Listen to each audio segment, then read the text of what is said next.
Set. Okie doke. Good to go. Let's go backwards though. Um, see how I do that.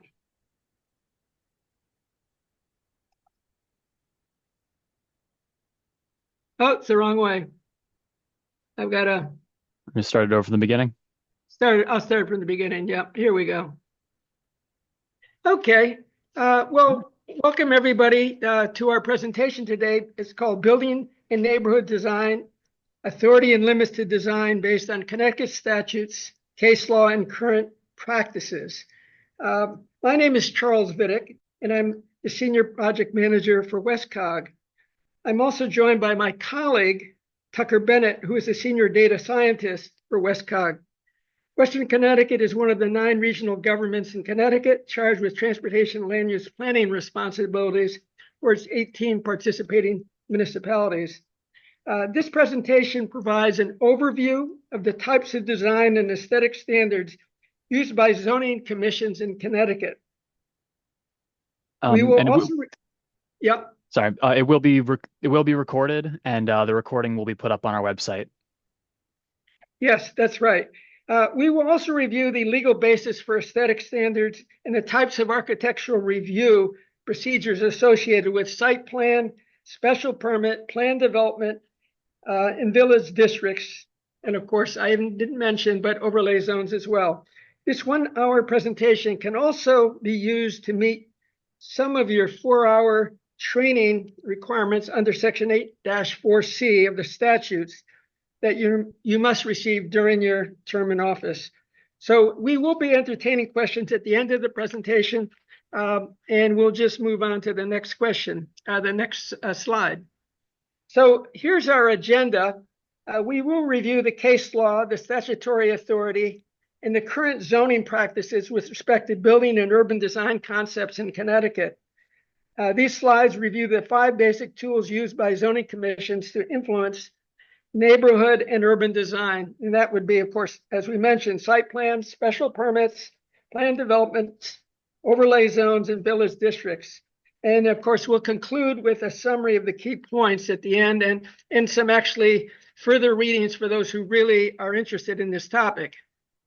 So let's move on to the Connecticut case law that supports design standards. Several Connecticut appellate court cases uphold the right to apply aesthetic and design standards through zoning. Viewshed protections were upheld in 1987 in the Glendenning case that we have here, and detailed building design standards were upheld in the Carlson versus Fisher case in 1989. So this is not a new idea. Aesthetics has been part of zoning for quite some time. From a case law point of view, but even more longer term from an actual practice point of view. Yet these are just a few of the court cases that upheld zoning regs that address aesthetic concerns. And we'll show those at the end, more examples. For example, the use of buffers between incompatible zoning districts or buffers between unsightly land uses. Take, for example, junk yards next to residential properties are an aesthetic consideration. So buffers are a very common tool used in Connecticut. These examples have been upheld by the Connecticut Supreme Court in the case of Murphy versus Westport back in 1944. So this is not a new thing. And it was one of the earliest Connecticut Supreme Court decisions that supported aesthetics as a police power authority. So we'll go on to the next slide. So design must be supported by standards and decision criteria. I'm sure if you are a zoning commission member, you are aware of that. But maintaining neighborhood character is a legitimate purpose of zoning. There are some concerns people have had because of the Public Act 2129, which defined character to be physical character. But character is a very broad term, and it covers more than physical. Aesthetics is part of that. And that's been supported by a number of Supreme Court cases and appellate court cases. So one of the things to keep in mind is the decision criteria used by commissions in approving development, whether it's site plan, special permits, overlay zones, or planned developments. The decisions can't be arbitrary or capricious. The key in terms of case law is explicit standards are needed, particularly in the area of fuzzy concepts like aesthetics, because one person's idea of aesthetics may be another person's idea of not so nice looking. So these are things that need to be brought forward and understood. So let's go on to the next slide. Probably one of the most important, I'd say, in the last 25 years is the McKenzie decision by the Connecticut Supreme Court, which limits flexible use of design alterations. The uniformity rule in Connecticut is what the McKenzie decision is all about. And basically, all uses within a zone must be subject to the same standards.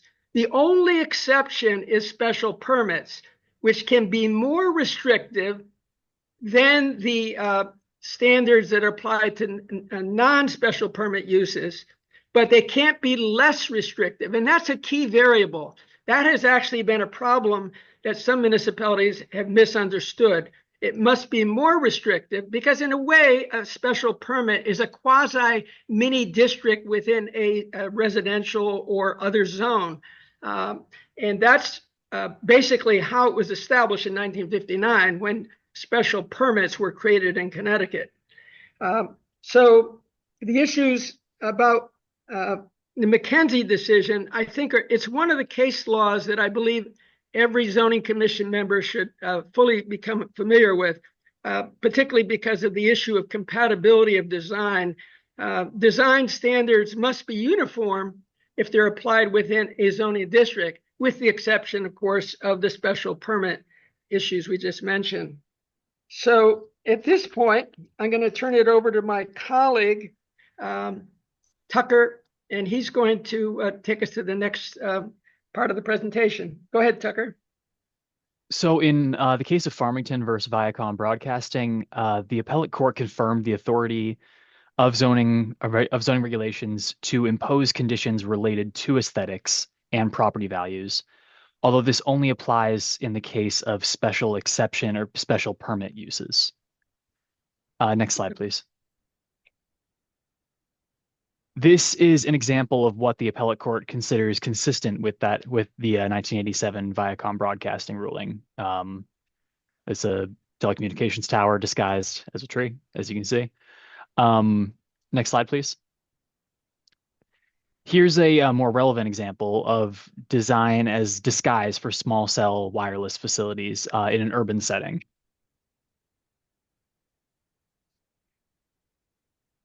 Oddly enough, so the use of the term aesthetics appears once within Section 8.2 of the Connecticut General Statutes.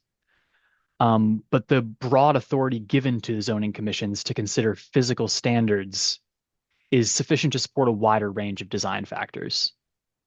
Next slide, please. Oddly enough, the only instance where the term aesthetics is used in Section 8.2 is with respect to waste receptacles. Perhaps it took our general distaste for waste to trigger its use. In this instance, the focus is on screening and buffering as the aesthetic standards best suited to hiding waste containers, dumpsters, and piles of unconsolidated trash. And I'm going to turn it back over to Charlie to talk about zoning and the First Amendment. Okay. This isn't a particularly important issue with the zoning and First Amendment as it relates to architecture and to other things related, which are, of course, signage. Architecture, by some standards, is a commercial form of speech, arguably subject to certain First Amendment protections. Buildings, architecture, urban form, and signage are all forms of commercial speech and have been held as such by various federal courts. Yet local governments have the right to limit commercial speech when it conflicts with other governmental purposes, namely the protection of public health, safety, and general welfare. And we'll get into that in more detail. However, design standards must be content neutral and applied uniformly. That's a key variable here. When you're dealing with speech, application of zoning regulations, whether it's to buildings or to signage, it has to be content neutral and it has to be uniform in its application. It is really a key variable in avoiding litigation. But one thing to keep in mind is the terms harmony and compatibility are used extensively throughout zoning in Connecticut to determine building designs and appropriate uses in commercial zones. To the extent that these terms are defined, zoning commissions' decisions are more likely to be upheld. So just the use of the word harmony and compatibility is not enough. Specificity is an important variable. So moving along, David Schultz, who happens to be an attorney, has made a good point here, and I thought we should mention it. Commercial speech is a form of protected communication under the First Amendment, but it does not receive as much free speech protection as forms of non-commercial speech, such as political speech. But architecture, signage, neighborhood design, urban form are forms of commercial speech. So it is normally associated with the First Amendment, but it is a regulated form of speech. And we're going to get into the time, place, and manner considerations momentarily. But architects, planners, zoning commissions have to be aware of the limits of regulating commercial speech. And we'll show some examples of what that means shortly.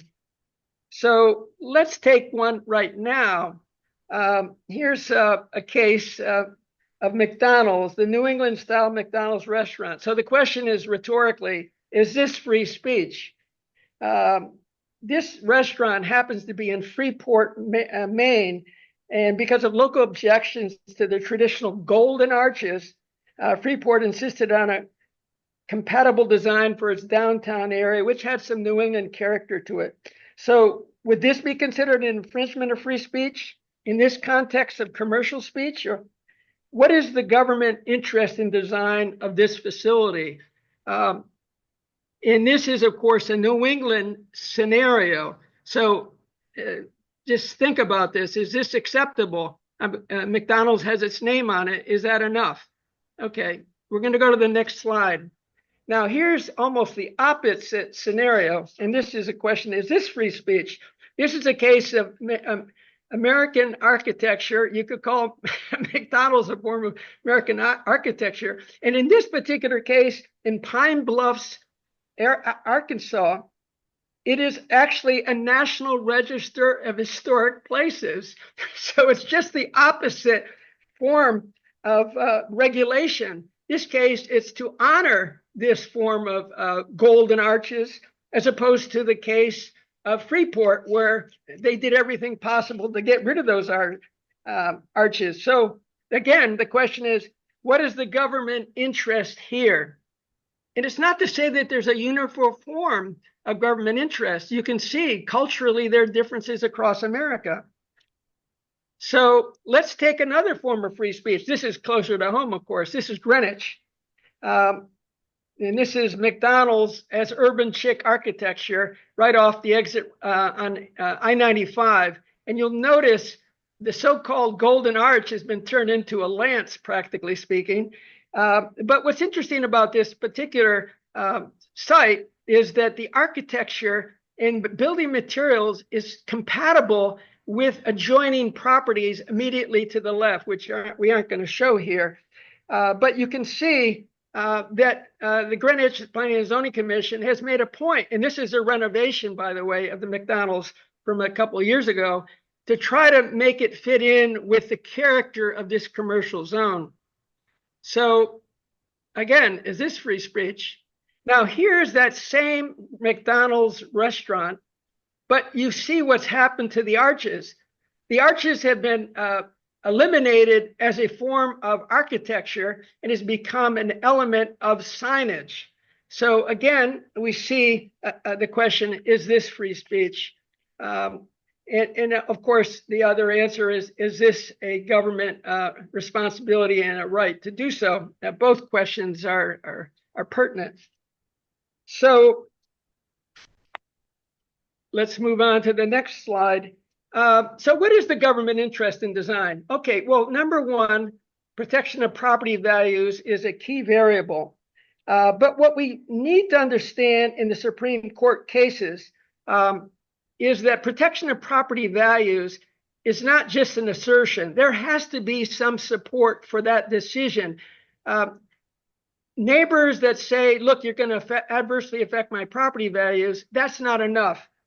All you have to do is look at the McLaughlin versus Bethel Planning and Zoning Commission decision of a number of years ago, which basically said assertions by neighbors that a crematorium is going to affect the neighborhood is not enough. There has to be some evidence, not an assertion. So let's look at the second one, which is public safety. And of course, that's a very important one, particularly in the case where you have buildings or signs that adversely affect a driver's ability to focus on the road. This is particularly true when you're dealing with corner developments where drivers are not able to see what's coming from the left or the right, or it can actually be caused because of other things that are on the road, which are distracting to drivers. And then finally, the government interest may also involve deciding on the proper location, time, or manner in which commercial speech is regulated. This is particularly true of commercial signage, but it also applies to the location of commercial buildings.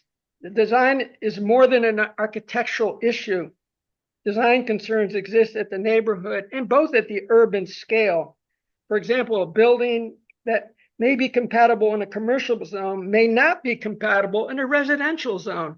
So time, place, and manner is really the mantra that governs commercial speech. Now, it applies more effectively to a signage, but it also applies to architecture.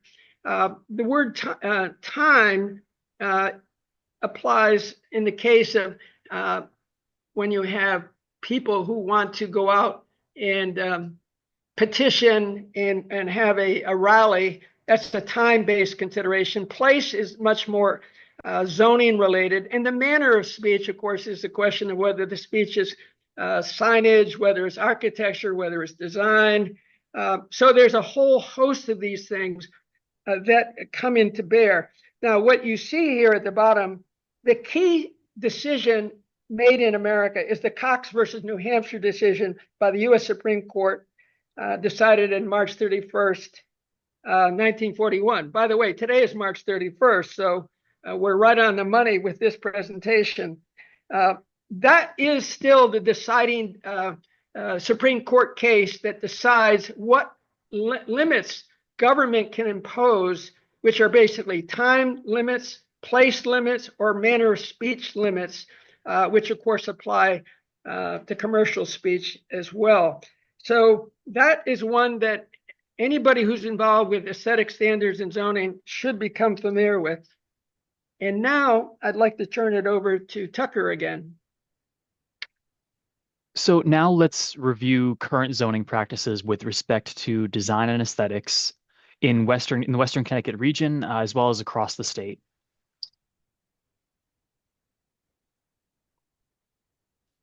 Design influences buildings, groups of buildings, neighborhoods, landscaping, buffer requirements, and even parking and loading areas for commercial and industrial development.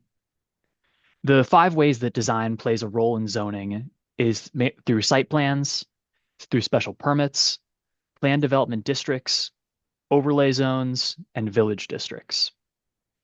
For the first 4 of those, zoning commissions use a range of approaches for making design decisions, including the use of advisory architectural review boards, a design subcommittee of the Planning and Zoning Commission, contracting design reviews out to consultants, or assuming that responsibility by the commission as a whole.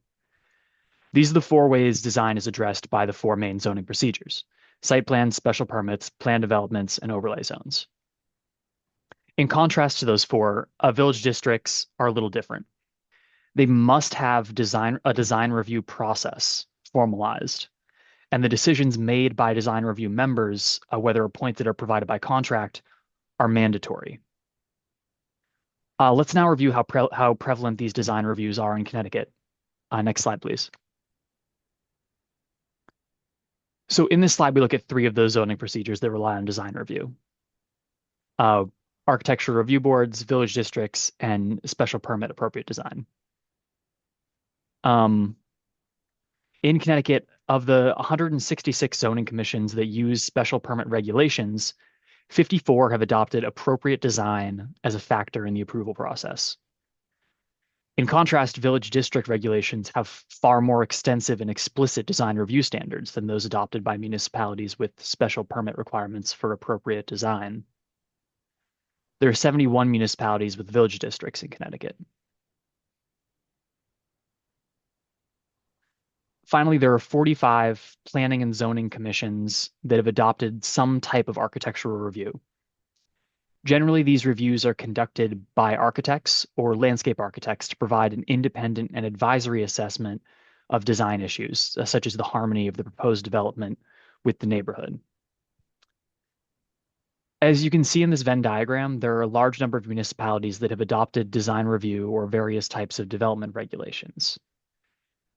For example, 17 municipalities in Connecticut have both village districts and also have an architectural review board. Sorry, that's 18. One can also determine from this Venn diagram the majority of zoning commissions have adopted village. Of the majority of zoning commissions that have adopted village district regulations. The majority of zoning commissions have adopted village district regulations, established architectural review boards, or required appropriate design in their special permit process. Next slide, please.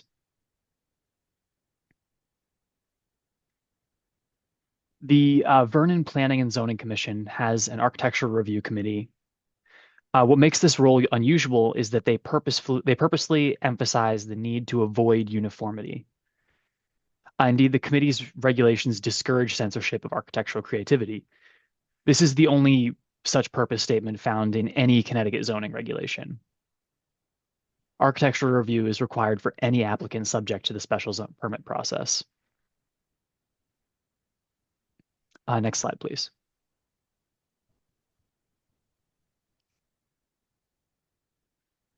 The three approaches to architectural review are zone-based, land use-based, or a combination of those two approaches. So what are the advantages of these different approaches? Taking a zone-based approach, all land uses are treated equally, and that ensures consistency with the Supreme Court decision and Connecticut zoning enabling statutes that regulations should be uniform within each district. Municipalities that have established land use-based approaches to architecture review are not necessarily in conflict with the uniformity rule if the architecture review standards are applied to land uses that require special permits specifically. The municipalities that apply architecture review at the zoning district level and the land use level have applied land use reviews to developments that require a special permit. The uniformity rule doesn't apply to special permit uses that are treated from a legal perspective as quasi-districts in their own right. Next slide, please.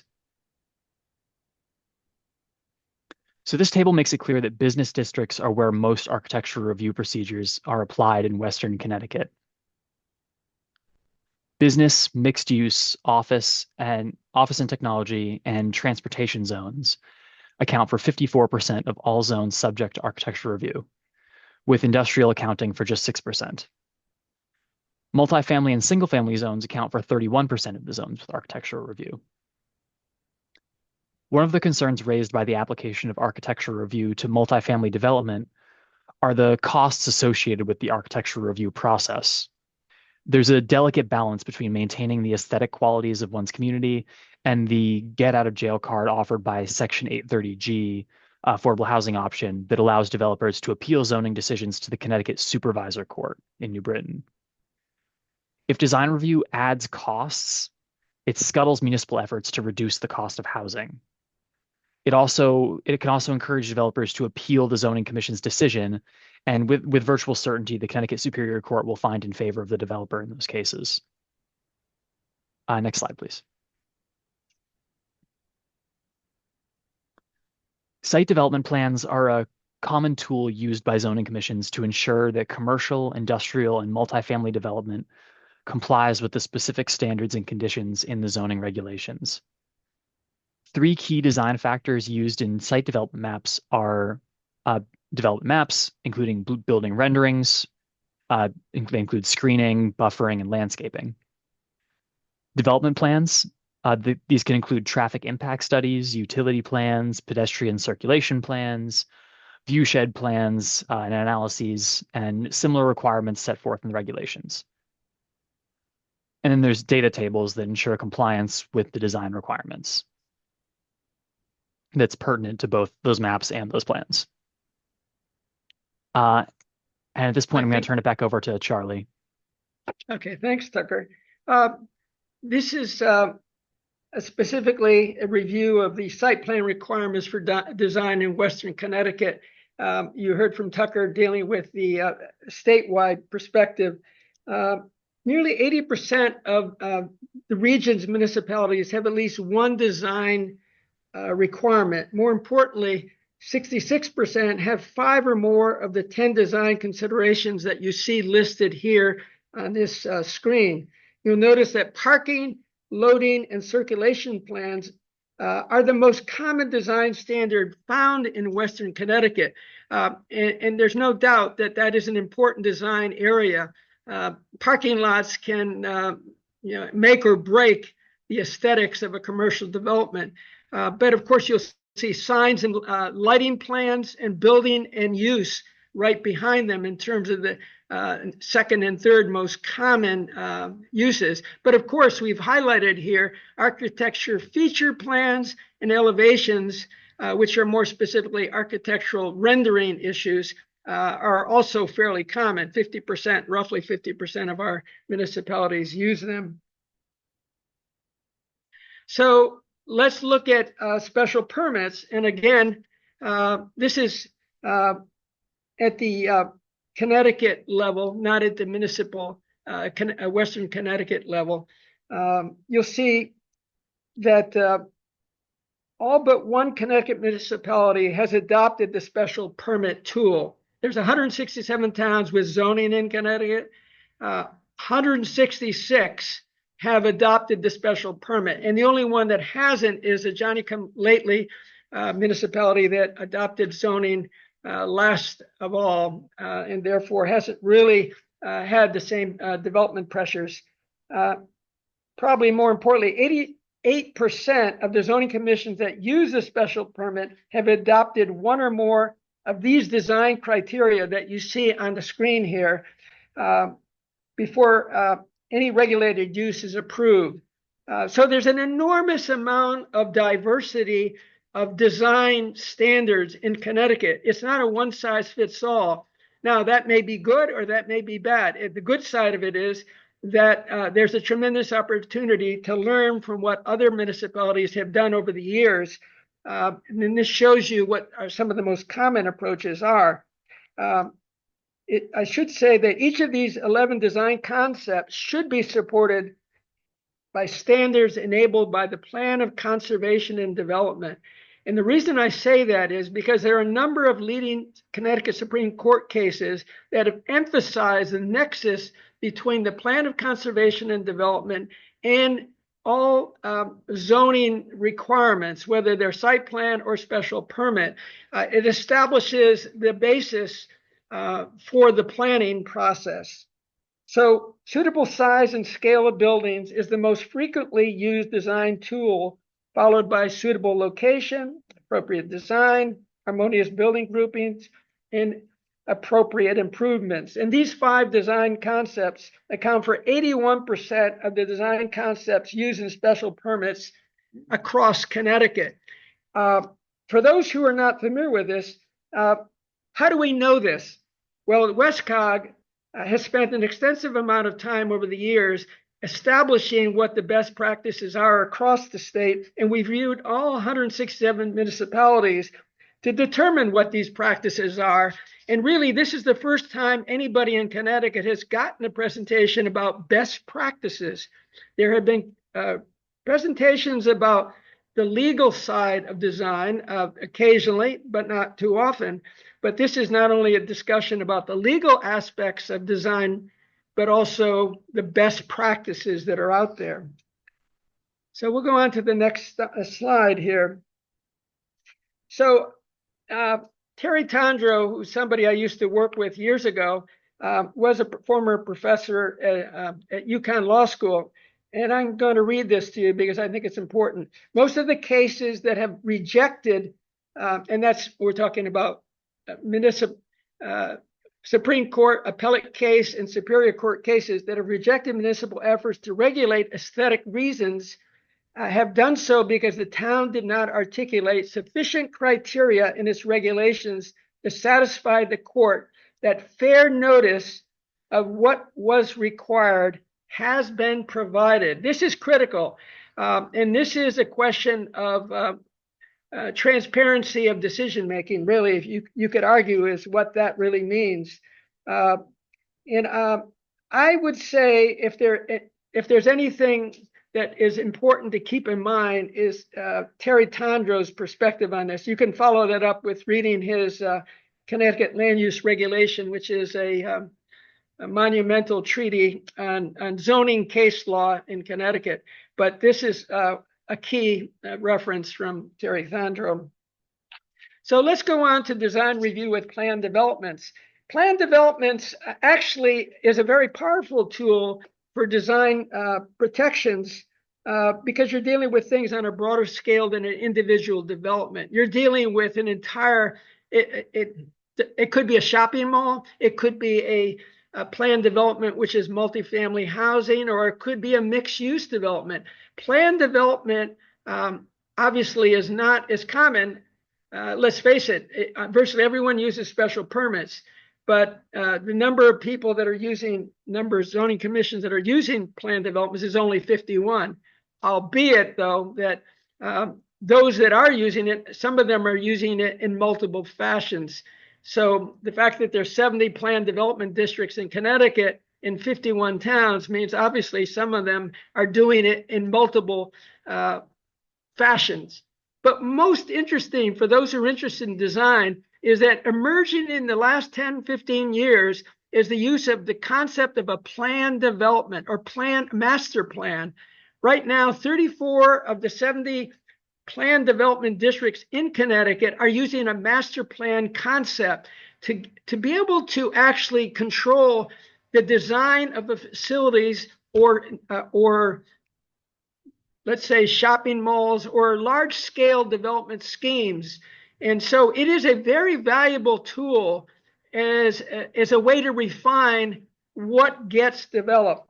I will say that the use of that benefits by having professional planner staff to work with developers. Not that it's required, but it certainly does help. So we'll move right along to the overlay zone concept. Now, turns out overlay zones are one of the more popular zoning concepts that are used for two purposes. One is for environmental purposes.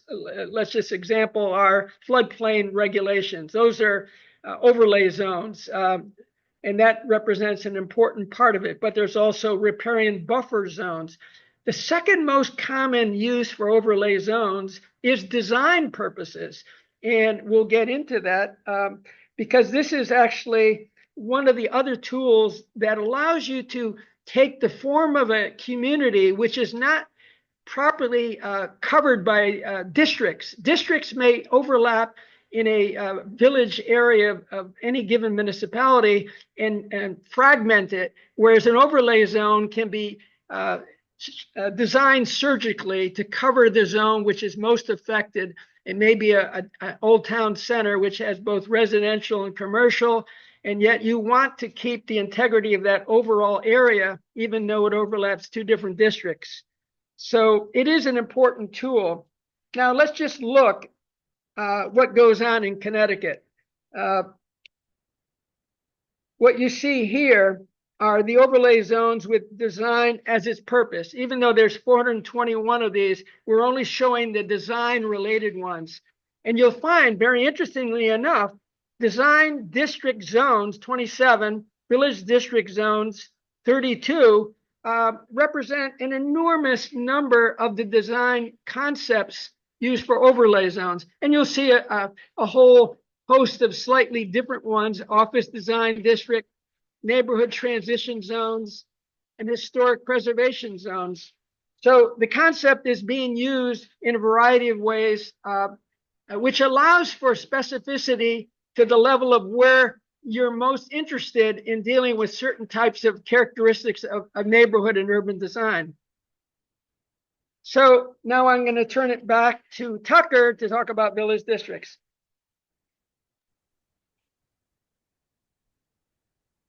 All right. So the Village District Statute, Section 8.2J, expanded the design options available to zoning commissions. The statute's purpose goes beyond just historic district protections. It focuses on development that creates harmony with its surroundings, ensures that development as seen from the public roadway is compatible with existing design and architecture, and is intended to minimize impacts to historic structures or traditional structures in the district. Village districts are not limited to New England villages of the 18th or 19th centuries. There's no requirement that village districts have historic buildings at all. Indeed, as can be seen in the statewide analysis of village district applications, many have been created for urban centers, scenic highways, and design districts, for example.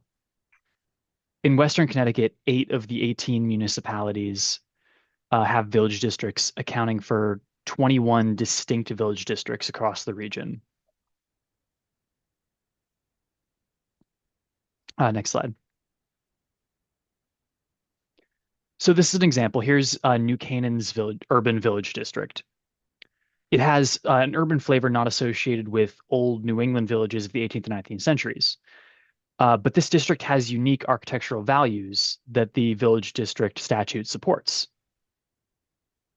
Next slide. Norwalk has numerous village districts, including the one shown right here, the Silvermine Tavern Village District. This country market is just one of the many buildings that fall within this small semi-rural district. Next slide. Route 169 is listed as one of America's scenic byways by the U.S. Department of Transportation. It goes through one of the last unspoiled areas in the northeastern United States. This byway winds through history, passing colonial homesteads, churches, stone walls, meeting houses, and private schools as it connects classic New England towns. To maintain the aesthetic qualities of Route 169, Brooklyn designated its portion of Route 69 as the Scenic Route 169 District, using the enabling authority of Section 8.2J. And here's an example picture of it shown. Next slide.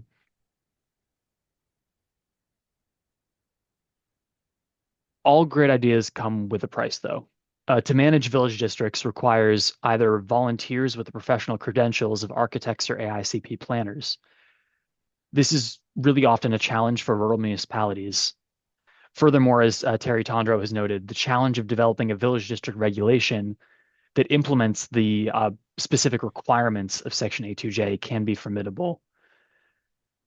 Unlike design review conducted under the rubric of site plans or by review boards that are advisory, as we said earlier, village district design standards are mandatory.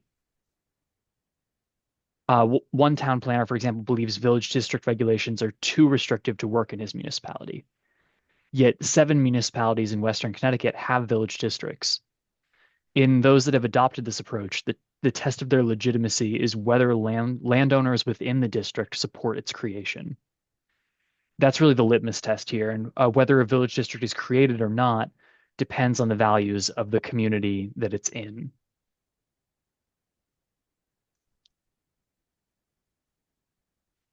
The use of design experts to review village district proposals is set forth in the Connecticut zoning statutes. However, design expertise can now be obtained through the use of third-party experts that are paid by applicants, subject to site plan or special permit regulations. For this to work, though, a zoning commission must establish a regulation that sets forth reasonable fees for design review. Applicants then are required to finance the commission's use of a third-party expert to review the design aspects of the project, or any technical aspect of the project that benefits from an outside expert's knowledge and experience. This is an important development that will be of considerable value to rural municipalities that don't have dedicated town planners and that have limited fiscal resources to contract for consulting services. Okay. And with this, I'll turn it back over to Charlie. Okay, thanks, Tucker. I don't know if you hear all that rain, but I got a big thunderstorm in my neighborhood here. But that's okay. So what we have learned with zoning commissions that they have a broad authority to regulate design and aesthetics under site plan, special permit, land developments, village districts, and overlay zones. We have also learned Connecticut courts have declared that specific design criteria must be established with zoning and the plan of conservation development to ensure applicants are forewarned of the standards and criteria that may apply. We mentioned the court case that applied in that case. Finally, building and neighborhood design standards must be content neutral and advance a legitimate government interest in order to pass judicial scrutiny. Concerns with First Amendment rights to free speech, including commercial speech, remain an ongoing area of judicial scrutiny as design standards evolve in Connecticut. And I do want to show you some suggested readings for those of you who are interested in this topic. These law journals are good starting points for those interested in learning more about legal and case law that governs neighborhood design standards. I recommend actually the article by Sean Rice is a good starting point for your continuing education on zoning and design standards, which is very specific to issues in Connecticut. However, the other articles are also very important. If you like the Golden Arches issue, David Sherwood's article in defense of the Golden Arches is also very useful. And if any of those articles you're not able to find, just email us and we will send you a copy. Now, in closing, we have referenced a whole series of court cases, and actually there are a few more here than we actually mentioned.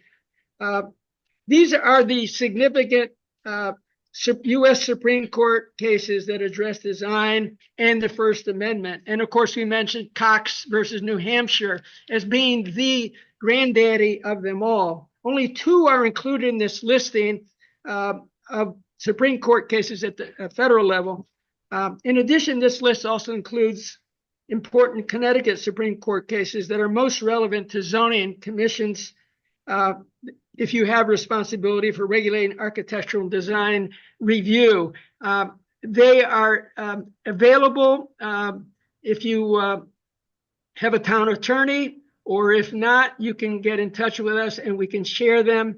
A number of these cases we've specifically referenced: the McLaughlin case, the Farmington case, the Glendenning case, and of course the Cox case and the Murphy case. All of them are relevant to design standards in Connecticut.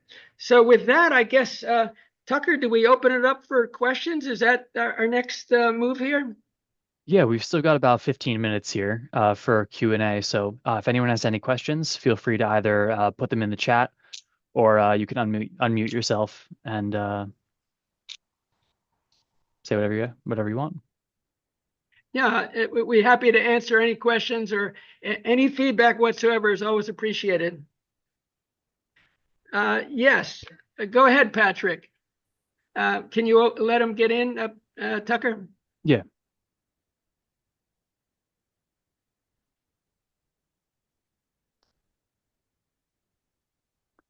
Patrick? Oh, sorry, Charlie, you froze on my end. Can you hear me? Yep, Yeah, I can hear you're coming you. through. Yeah, go ahead. Um, some of the laws in the state legislature right now, some of the decisions.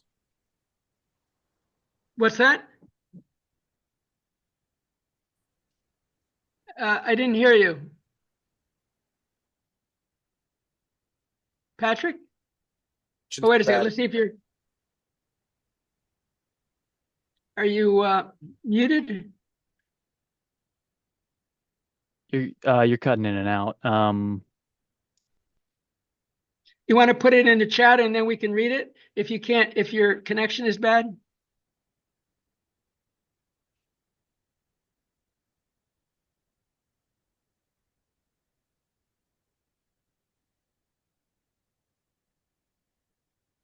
Anyone else in the meantime?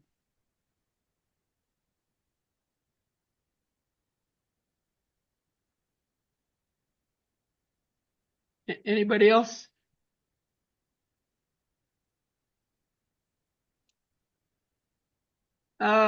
Yeah. Are you able to unmute them, Tucker?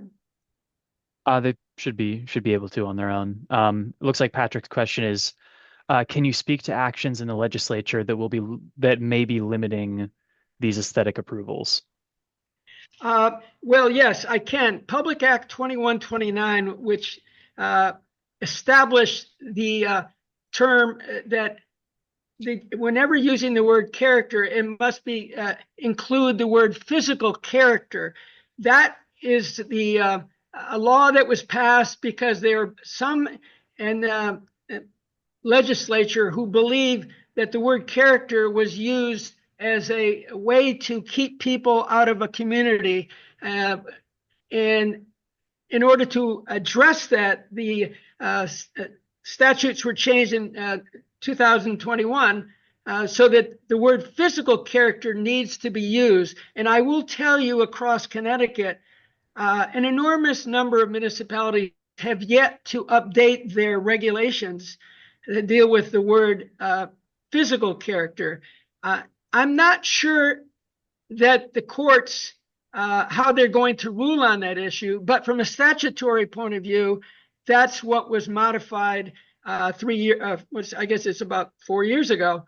So that is a consideration. If you want to be straight with the law, that would be something that every one of our municipalities should do, is use the word physical prior to the word character.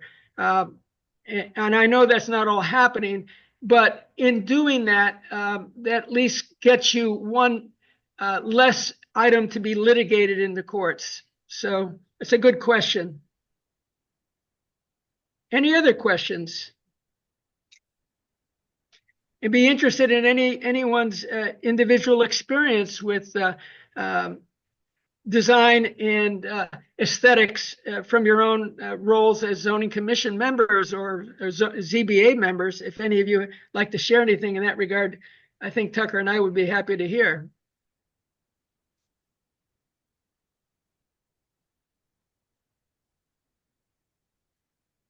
In any case, one thing I would say, this 1 hour presentation, including the questions and answers, will be posted so that others on your commission can also listen to it once Tucker has posted the recording of this session today. And it gives you 1 hour of training to meet your 4 hour training needs, as I mentioned at the beginning of this presentation. So I think that should do it. If there are no other questions, we really do appreciate all of you attending. And if there's follow-up questions, feel free to email either Tucker or myself. And I guess, Tucker, did we put our emails in the chat there? If you want to do that for us, that's probably a good idea. If you could give everyone our email addresses in case they do want to get in touch, because we're happy to share any of these cases that we've mentioned, or even some of the articles that have been put in the end there for those who want to pursue this subject in more detail. All right. Well, I should be able to get that recording up tomorrow. I'll go ahead and stop that right now. Okay.